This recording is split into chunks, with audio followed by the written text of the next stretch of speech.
This girl came up to me, thought I looked really cool, singing on TV, and said I wanna be like you. She go, how does it feel living the dream? How does it feel living the dream all the time? She said I need somebody, somebody, somebody, being somebody I'm not, somebody. 하루하루 바쁘게 열심히 일하면서 살아가다 보면 서울이 약간 삭막하게 느껴질 때가 있는데요.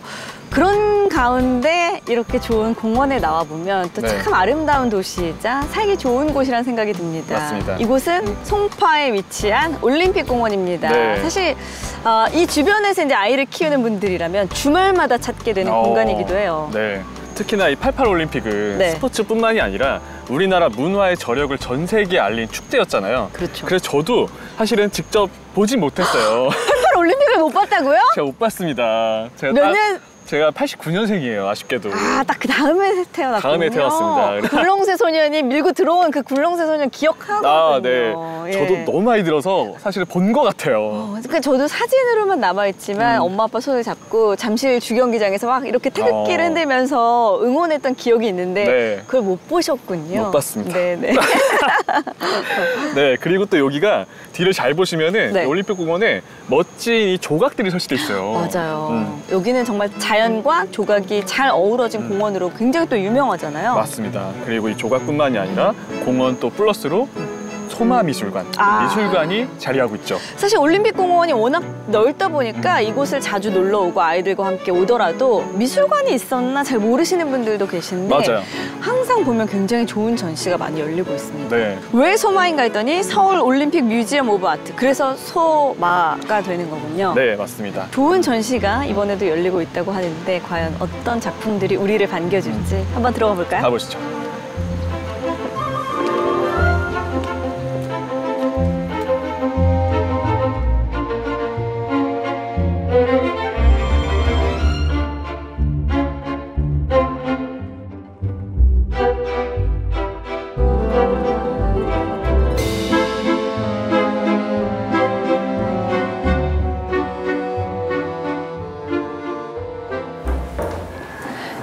공원 안에 미술관이 있다니까 그야말로 우리 동네 미술관이에요, 그렇죠? 맞아요. 오늘 특별한 전시를 하고 있는데 2024년이요. 소마미술관 개관 20주년이에요. 벌써 20주년이에요? 오래됐죠. 그래서 철학자 2명이 함께해요. 미술과 철학을 함께 느껴볼 수 있는 전시입니다. 사실 또 어떤 분들께서는 미술도 어려운데 거기에 철학까지 하면은 좀 굉장히 머리 아프지 않을까 걱정하시는 분들 계실 텐데 일단 딱 입구에 들어오자마자 드로잉, 삶의 철학을 그리다 라고 써 있습니다. 철학이라는 컨텐츠가 같이 들어가서 그런지 이쪽에도 보니까 니체의 어떤 명언이 쓰여 있고 여기도 철학자 2분의 영상이 함께 준비가 되어 있네요. 맞아요. 전시가 굉장히 매력적인 게 6명의 예술가와 2명의 철학자가 함께 하면서도 이렇게 영상으로 철학자의 메시지를 들을 수가 있어요. 그래서 토론도 하면서 그 의미를 찾아가는 전시입니다. 예술가가 작품을 만들어가는 과정은 한 인간이 태어나 일생을 살아가는 삶의 과정과 사실 예술가들에게 작품은 어떤 자식과 같다 이렇게 얘기하잖아요. 그러니까 따지고 보면 예술과 철학이 결국 결은 같은 것 같아요. 인간에 대한 고민. 그렇죠? 거기에 들어있는 어떤 철학과 의미가 중요한 것처럼 어떤 삶을 살 것인가라는 것을 생각하고 그것이 나에게 어떤 의미가 있는 것인가를 성찰하고 마치 시간의 흐름 또는 시간의 과정 속에 드로잉을 하는 것이 삶이라고 해도 과언이 아닐 것 같아요. 드로잉이라는 것은 제가 보기에는 인간이 자기를 이해하고 세계를 이해하는 가장 기본적인 예술 작업이다 이렇게 봅니다. 한 선을 긋기 전에는 무인데 하나를 걷다는 건 유가 됐다는 거고 긋기 전에는 무한이거나 자연이거나 규정되지 않은 건데 내가 긋고 나면 그게 유한이 되고 인위가 되고 예술 작업이 되는 거잖아요. 그래서 드로잉이라는 건 삶의 철학과 분리가 불가능하다.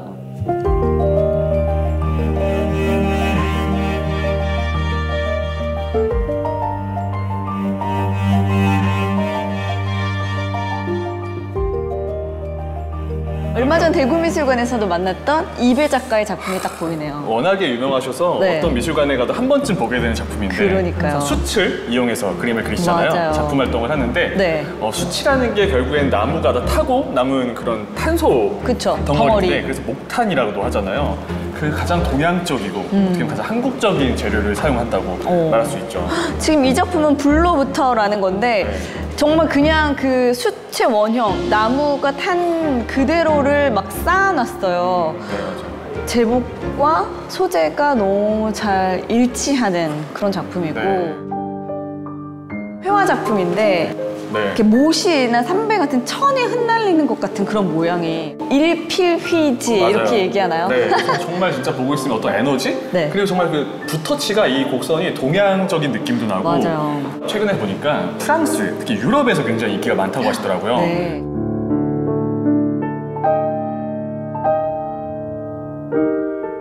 그런가 하면 이 옆에 작품 보면 정말 강렬한 빨간색이 캔버스를 딱 사선으로 가로지르고 있단 말이에요. 그러니까 진짜 여백의 미에 딱 맞는 작가기도 하고 네. 저 붉은색이 너무 강렬해서 화가의 그 붓터치만으로도 딱 에너지가 느껴지잖아요. 그러니까요.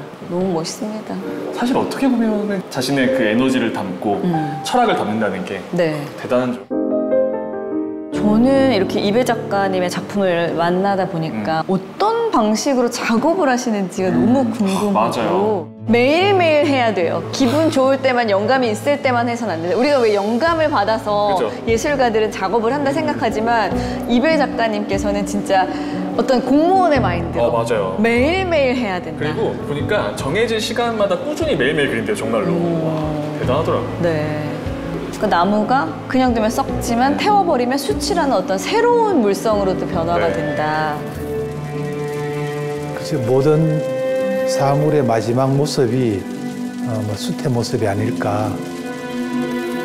나무는 그냥 썩어버리면 끝인데 이것을 숯으로 만들게 되면 이게 다시 정화를 시켜주기도 하고 죽었다고 보지만 사실 그게 다시 어떤 에너지를 갖고 있어서 불로 다시 또 태워질 수도 있고 생명력을 가지고 있는 게 아닌가. 자, 이번 전시장에는 초상화 시리즈가 벽면에 가득 메우고 있습니다. 와.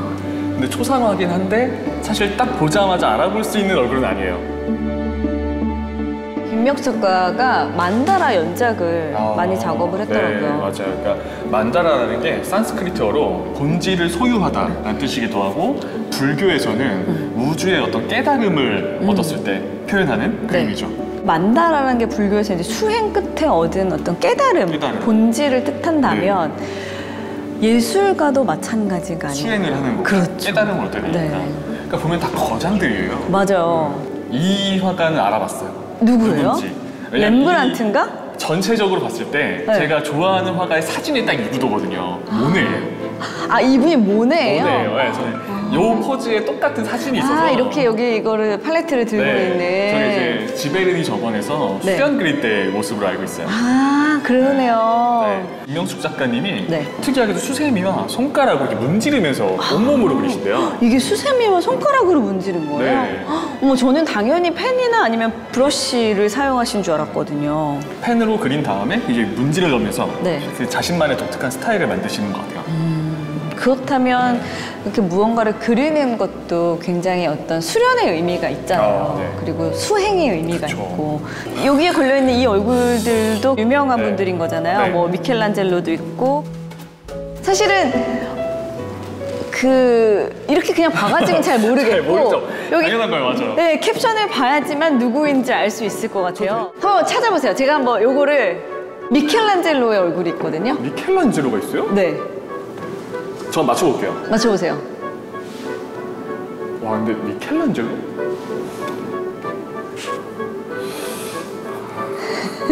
진짜 어렵다. 어렵죠. 이 얼굴이 지금 미켈란젤로예요. 이 얼굴이요? 미켈란젤로, 모네, 그리고 밀레.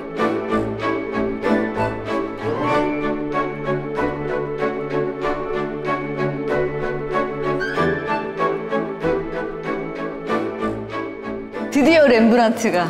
와, 근데 진짜 저 렘브란트 얼굴 알거든요? 네. 근데 못 찾겠어요. 사실은 와 진짜 전혀 모르겠는데? 그리고 우리가 렘브란트를 얘기할 때 보통 이렇게 꼭 빛 아니면 그 조명 맞아요. 적인 연출을 하잖아요. 그런 걸 얘기하는데 거의 지금 이 렘브란트 초상은 그냥 블랙이에요. 원숭이라는 작품. 예, 그러면 원숭이의 모습이 우리가 지금 거장들의 초상을 보다 보니까 역시 누군가의 초상이겠거니 했는데 원숭이라는 제목이 붙어 있습니다. 어떻게 보면 그 예술이라는 게 고통이자 또 치유의 의미이기도 하대요. 그래서 페인트잖아요. 네. 고통을 뜻하는 페인과 티 전미사가 붙어서 그 티가 테라피라고 해석을 했대요. 페인에 티가 붙어서 페인트.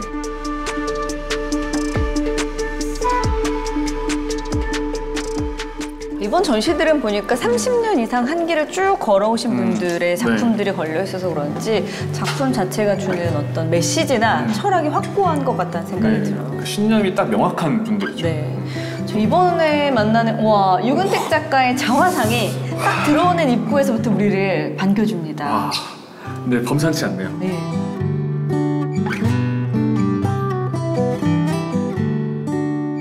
정면에 굉장히 큰 작품이 걸려 있는데 제목 분수입니다. 동양화 전공이신데 네. 조금 특이한 게 방금 말씀하신 것처럼 가까이서 보면 질감이 굉장히 특이해요. 네. 근데 이게 종이를 긁어낸 거예요. 물감을 그 두껍게 칠한 게 아니라 종이를 긁어낸 잘 보면 거예요? 종이에요. 종이를 이렇게 긁어낸 거죠. 그러네요. 특유의 그 마띠리얼이 생긴 거죠. 그리고 보면은 아주 일상적인 소재를 그려요. 네. 근데 그런 인간에 대한 내면을 탐구하면서도 그 탐구에 대한 이야기를 아주 평범한 일상에서 찾아내는 작가인 거죠. 이 작품을 보니까 그 낙화로 유명한 이현기 시인의 또 분수라는 시가 떠오르네요.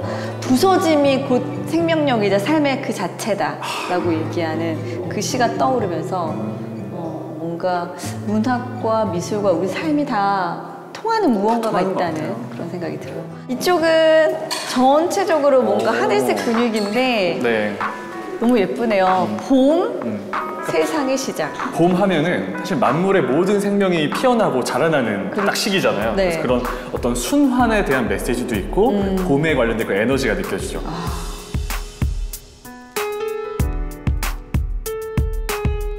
선풍기도 보이고 운동화도 보이고요.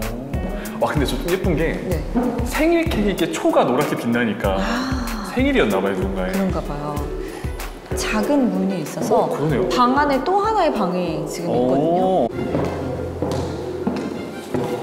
작은 문으로 방 속의 방으로 들어가 보겠습니다. 와, 전시장을 가득 메우고 있는 작품인데요. 네. 아버지 괜찮아요. 아버지 가을 하늘이 슬프게도 파래요. 아버지 세상이 참 아름다워요. 뭔가 아버지에게 쓰는 헌사? 작가의 인생과도 연결되어 있는 공간인데 사실 얼마 전까지 그 코로나라는 그쵸. 안타까운 시절이 있었잖아요. 네. 그때 2021년부터 2022년까지 그 아버님이 약 10개월 정도 코로나로 좀 고생을 하셨대요. 아이고, 그래서 그때 아버지와 나눴던 그런 편지 내용들인 거죠. 그때 이렇게 대면해서 우리가 이렇게 방문안을 갈 수 없으니까 네. 그림으로 소통을 하신 거죠. 그렇군요. 그래서 아버지에게 이렇게 그림과 편지를 쓰신 거군요. 아버지 참 힘든 시간이 지나가고 있어요 하셨고, 야, 아니, 지금 가슴이 뭉클해지는데. 아니, 좀 울컥한다. 네. 아버지 감사해요. 수고 많으셨어요. 라면서 이게 보니까 그때 막 진짜 직접 그 거리두기 때문에 여기도 보니까 영상통화하는 장면이고 이쪽에도 보면은 대부분 영상통화했던 그 장면들이. 진짜 그러네. 지금은 아버님이 별세하셨는데. 돌아가셨군요. 이게 어떻게 보면 그 추억으로 남아있는 거죠. 그 아버지가 병상에 누워 계신 그 밖에 구경하지 못하셨을 때를 아들이 이제 화가니까 그림으로 이렇게 쭉 그려서 아름다운 모습들을 아버지에게 그림으로 쓴 편지네요. 네.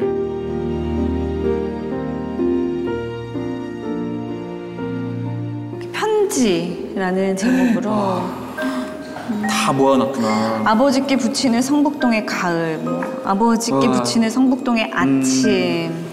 그림 편지들을 매일 받아보시면서 굉장히 또 한편으로는 행복하셨을 것 같아요. 그러니까요. 아이고. 이것도 너무 폭설이 내렸다. 네. 정말 감동적입니다. 네. 야, 진짜.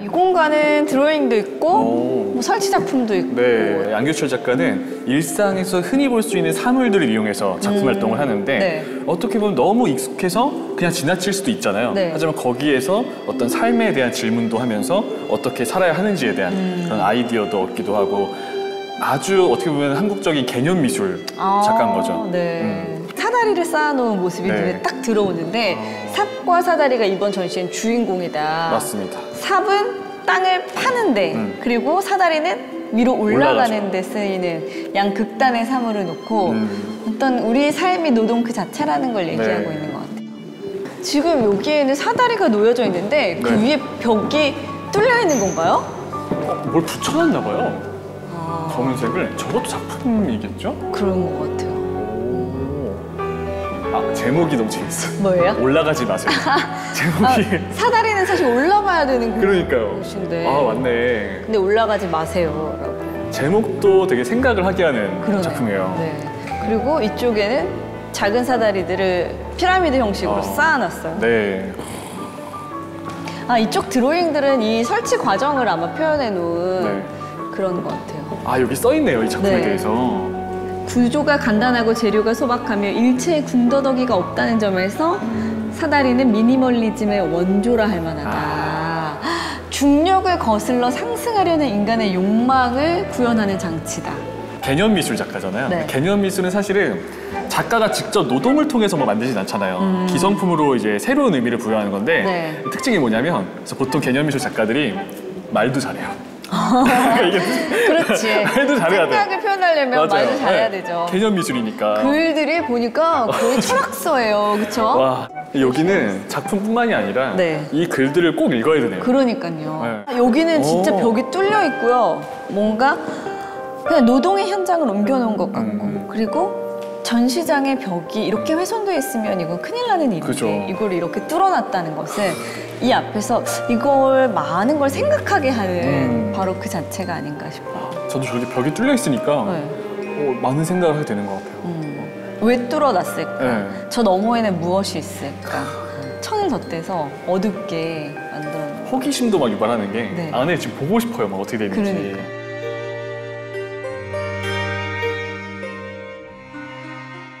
이렇게 또 드로잉도 많이 근데 저는 오히려 네. 이 드로잉과 글이 너무 재밌어요. 너무 재밌어요, 네. 진짜. 꼼꼼하게 읽어보는. 이거 보세요, 여기 또 어머 벌 쏘는 우와. 남자의 방이래요. 굉장히 힘들게 매달려 있는데 그럼 뭐 마네킹으로 매달아 놓으려고 하셨나? 재밌네. 보통 이제 원근법이라고 해서 네. 가까이 있는 건 크고 뒤로 갈수록 작아지게 작아져야 그리게 돼 있는데 지금 안규철 작가의 작품 보면 반대예요. 네. 뒤에 있는 사과가 훨씬 커요.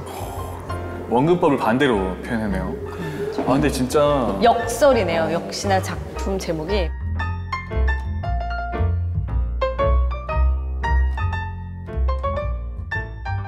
이번 공간은 황인기 작가의 작품이 네. 전시되어 있습니다. 이 작가님은 네. 청년기를 미국에서 보냈어요. 그리고 80년대에 귀국해서 네. 현재까지도 활발히 활동을 하고 있는데 좀 특이한 게 네. 어떻게 보면은 동양과 서양 또 물질과 정신 디지털과 아날로그를 다 그 잘 대립하면서 작품을 창조하는 분이죠. 와. 전시장을 정말 가득 메우고 있는 산수화. 네. 뭐 가까이 가서 볼까요? 이 정도 사이즈는 저도 오랜만에 보는데요. 이야, 진짜. 그리고 디지털 산수화라고 했잖아요. 와, 네. 왜 우리 픽셀이라는 아, 맞아요. 단위. 네. 어머, 블럭이에요. 와. 아니, 왜 반짝반짝 빛나나? 저는 어떤 바니쉬 처리를 했나 했더니 그게 아니라 플라스틱 블록을, 작은 블록을 가지고. 맞아요. 와, 어마어마한데요? 제목도 네. 디지털 산수라는 말 자체가 굉장히 독특하잖아요. 그래서 와. 얘기했던 것처럼 아날로그와 디지털의 만남, 야. 서양과 동양의 만남, 네. 딱 그 중심에서 그리고 잘 보면 평면이잖아요, 그림이. 네. 그것도 벗어난 거죠. 입체적으로 표현한 거죠. 오브제로. 야. 와, 근데 저는 궁금한 게 이 픽셀들 이거를 그러면 다 제작을 또 의뢰해서 작품을 이렇게 했는지. 근데 사실은 붓으로 그리는 것도 힘들겠지만 그쵸. 이렇게 하나하나 블럭을 배치하는 것 자체도 너무 힘든 과정이 아니었어요. 이 색깔을 어디에 어떻게 왜냐면 너무 작은 알갱이이기 그러니까요. 때문에 이건 지금 두루마리로 말하는 거 보니까 더 네. 길다는 얘기잖아요. 이게 펼쳐서 지금- 볼 수 있는 거잖아요. 이게 다 지금 그림이 말려 있는 거잖아요. 네. 야, 근데 이런 작업을 할 때는 밑그림 없이 그리는 거 아닐까요? 이건 없는 것 같아요.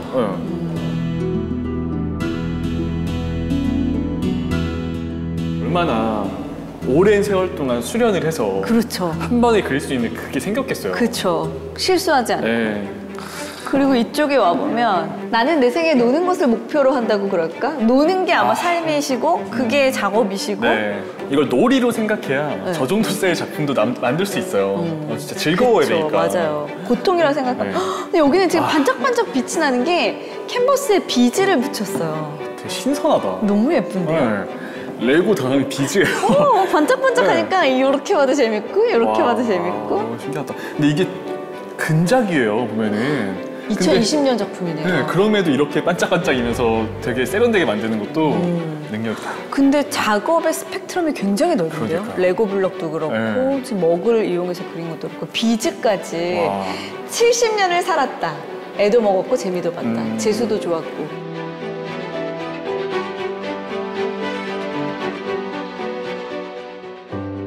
우리 동양에서는 시서화 이렇게 그렇죠. 얘기했었잖아요. 요즘에는 목탄을 많이 사용하셔 그림을 그리신다고 합니다. 이런 것들은 이제 목탄으로 그리신 것 같아요. 점점 이런 여백이 많아지잖아요. 네. 그래서 어떤 삶에 대한 연륜도 느껴지고 비워내기도 느껴집니다. 네.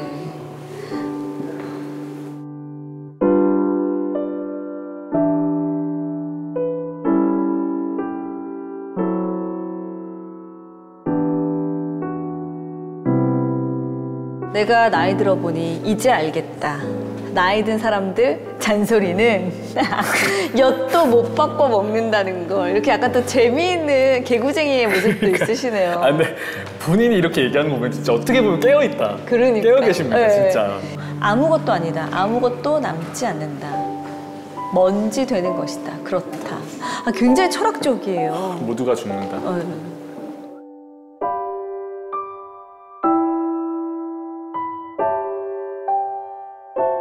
그림 그리는 거를 삶의 그 중심에다 놓고 살면은 뭘 더 바래.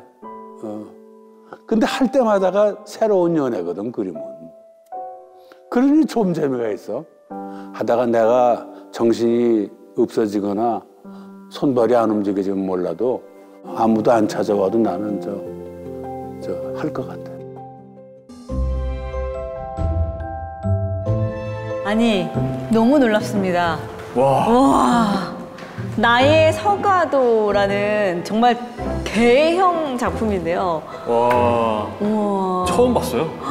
아니, 사실 서가도 하면 우리 궁중 민화가 네. 떠오르고 생각이 나는데 지금 나의 서가도 이게 한 작품 한 작품들을 그려서 하나의 서가도를 만든 거잖아요. 네. 그렇죠? 이쪽 벽 자체가 다 작품이네요. 네. 한 작품. 100년이 가까이 된 한옥을 고치면서 그 땅속에서 나오는 기춧돌과 여러 가지 사기 조각, 돌 조각, 또 나무들 이런 것들을 보면서 사람이 태어나서 죽을 때까지 집이 가장 많이 머무르는 곳이고 또 그런 어떤 근본이 되는 곳이고 네. 단순히 머무는 것뿐만이 아니라 한 개인의 서사, 역사가 담겨 있잖아요. 그런 것 또한 작품 속에 담고 있는 거죠.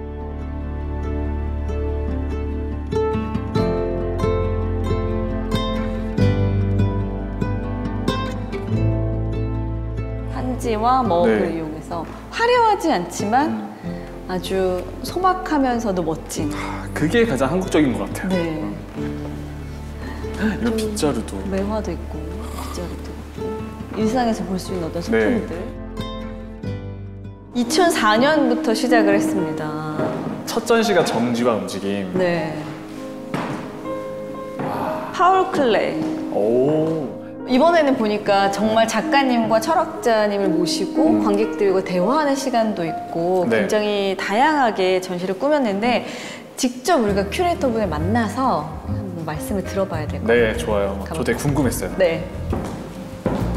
어서 오세요. 안녕하세요. 안녕하세요. 네. 안녕하세요. 야, 이번 전시를 준비하신 네. 최재혁 학예사님 모시고 한번 얘기를 나눠보도록 하겠습니다.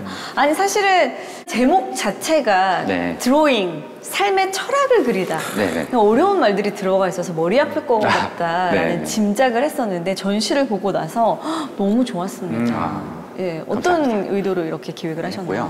20년간 우리가 어떤 전시들을 했고 어떤 행보를 거쳤는가를 생각해 보니 이 조직과 미술관의 20년을 돌아보는 것뿐만 아니라 우리의 삶 그리고 나 자신 우리 모두가 이전에 어떤 삶을 살아왔고 앞으로 또 어떻게 살아와야 될까를 고민하는 게 되게 중요하겠다. 그렇다면 그거를 어떤 형식으로 생각을 해볼까라고 했을 때 철학이라는 게 떠올랐어요. 그래서 철학을 주제로 한 전시를 기획하게 됐습니다. 작가와 철학자, 관람객이 함께하는 강연이나 어떤 대담 행사도 많이 였는데 어떻게 그런 걸 만들게 되셨는지 얘기 좀 해주세요. 철학자분들을 직접 다 만나 뵀어요. 네, 그러면서 철학자님께 이게 시각예술 전시로 연결이 가능할까요? 그리고 보통의 일반 대중들도 공감할 수 있을 정도의 아이템이 될 수 있을까요?를 많이 자문을 구했습니다. 근데 철학자님들께서 의견이 전혀 걱정하지 마시라. 왜냐? 예술가들도 철학자고 그리고 본인이 이야기하는 어떤 사상적인 것, 역사적인 것의 철학뿐만 아니라 일반 대중들이 가지고 있는 좋은 신념 그리고 좋은 습관, 루틴 이런 것들도 다 철학이 될 수 있다. 굉장히 좋은 시도다라는 좋은 이야기들을 해주셔서 칭찬을 받으셨네요. 네. 그래서 저도 신이 나서 더 이게 기획 아이템으로 너무 좋을 것 같다 해서 더 신나게 기획을 한 것 같습니다. 미술관 여행은 매번 새로운 작품을 만나는 감동과 즐거움이 있는데요. 오늘은 뭔가 좀 보너스까지 받은 기분이에요. 네, 맞아요. 작품을 보면서 세상을 보는 시야도 넓어지고요.